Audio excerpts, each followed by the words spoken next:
One of the most unique masterpieces of medieval architecture of Samarkand is the majestic Guri Emir complex. Guri Emir, interpreted as a tomb of the Emir, the grave of the Overlord, is a tomb of the Timurids, the burial place of Amir Timur, his two sons Shahrukh and Miranshah, his grandsons Muhammad-Sultan, and the great astronomer Ulugbek, as well as Timur's spiritual mentor from Medina Mir Sayyid Baraka. Initially, the complex consisted of a khanaqah, minarets, and madrasas. The madrasa was intended for teaching children of the Samarkand nobility. Opposite the madrasa, there was a khanaqah with a central hall and cells, hujras, where stayed merchants and travelers who came to Samarkand. The complex was erected by order of Muhammad-Sultan and was supposed to become the center of Islamic education. But the sudden death of Muhammad in 1403 led to a change in the purpose of the complex. After the death of his beloved grandson Muhammad-Sultan, Amir Timur was in deep sadness. He ordered to temporarily place the remains of his grandson in the corner hall of the madrasa, Darskana, and immediately begin construction of the mausoleum, which would close the ensemble from the south. In 1405, during a campaign to China, Amir Timur himself died of pneumonia in Otrar. The great commander was also buried in Guri Emir, although a grandiose mausoleum was prepared in his motherland Chakresabs. After the death of Timur, the mausoleum turned into the tomb of the Timurids.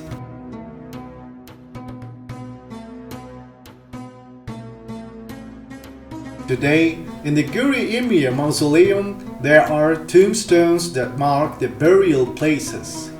The burials themselves are located below, in the basement of the mausoleum. The graves are located exactly like the gravestones in the hall above. Ulugbek brought 2 pieces of jade from Mongolistan to Samarkand for Timur's tombstone as a trophy. The stone was the throne of the descendant of Genghis Khan, Keufic Khan. The famous warning inscription is carved on the tombstone. "Anyone who breaks my peace in this life or in the next, he will be subjected to suffering and perish." The chief architect of the mausoleum was a native of the Iranian city of Isfahan, Mahmud Isfahani. The appearance of the mausoleum is unusual for monumental Central Asian structures of the 14th, 15th centuries. An octahedral lower volume, completed with a cylindrical drum, smoothly turning into a unique egg-shaped outer dome. Its height is 15 meters. The dome is divided into 64 sides, decorated with blue tiles. Initially, the entrance to the mausoleum was through a door located in the center of the southern niche of the courtyard. After the remains of Mir Sayyid Baraka, Timur's spiritual mentor, were transported to Samarkand and buried in the mausoleum by order of Ulugbek, a gallery was added to the eastern wall of the mausoleum, through which visitors still go to the mausoleum. The height of the interior is 23 meters and the length of the quad is 10 meters. Niches with a height of 9 meters reach almost to the very top of the walls, as if dividing them into 2 corners, massive, but strongly elongated abutments which are visually transferred to the entire quadrangle.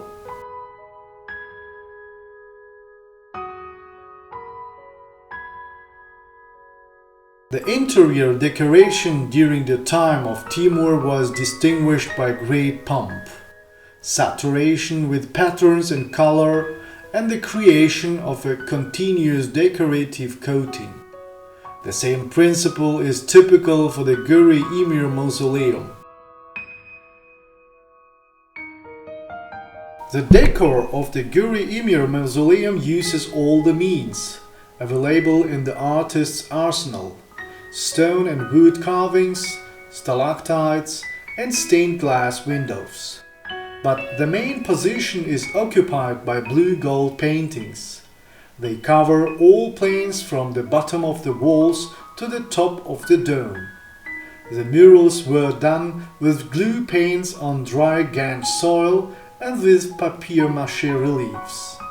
The craftsmen used mineral dyes: blue, natural ultramarine, green, copper green such as malachite or chrysocolla, red ochre with an admixture or cinnabar, yellow ochre, black burnt bone, white ganj.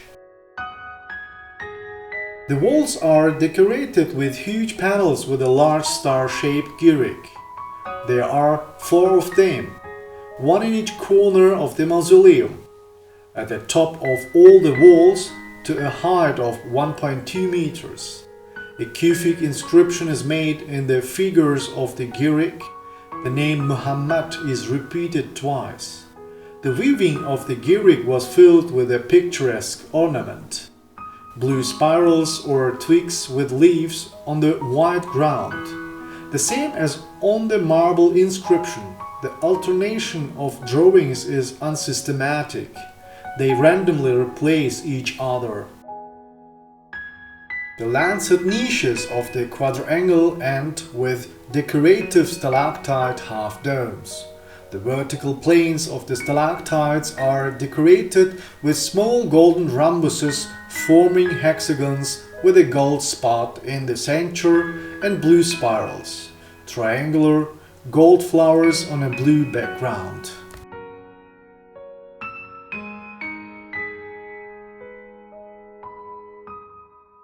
The tomb of the Timurids served as a prototype for the famous architectural monuments of the Mughal era: the Humayun Mausoleum in Delhi and the Taj Mahal Mausoleum in Agra, built by the descendants of Timur, who in due course were the ruling dynasty of North India.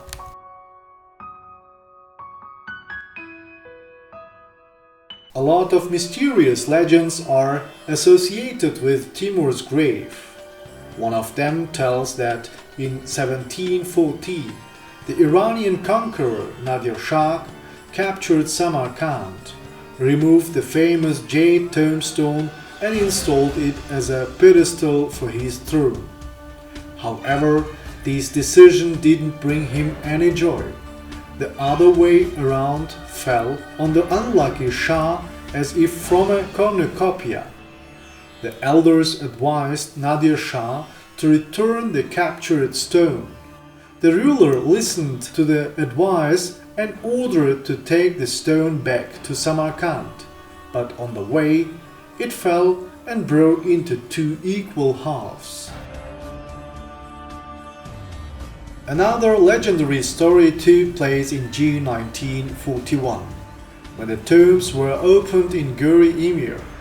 The government of Uzbekistan has initiated a series of examinations to establish the involvement of those resting in the crypt in the Timurid dynasty.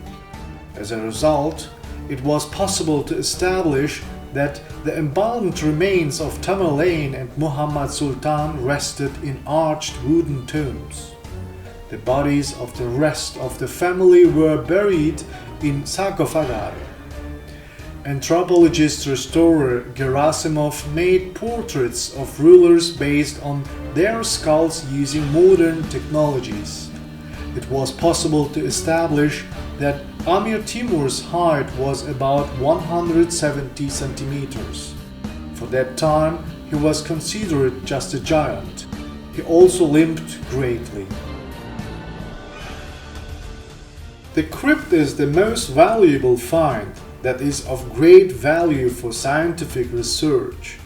The tomb of Amir Timur was opened by scientists on 19th of June, 1941. Exactly 3 days later, the beginning of the Great Patriotic War was announced. Some people tend to associate this event with the curse of Tamerlan. According to legend, the ashes of the conqueror guarded the spirit of war, which was imprisoned in the tomb. Archaeologists freed him. Their rash actions entailed dire consequences.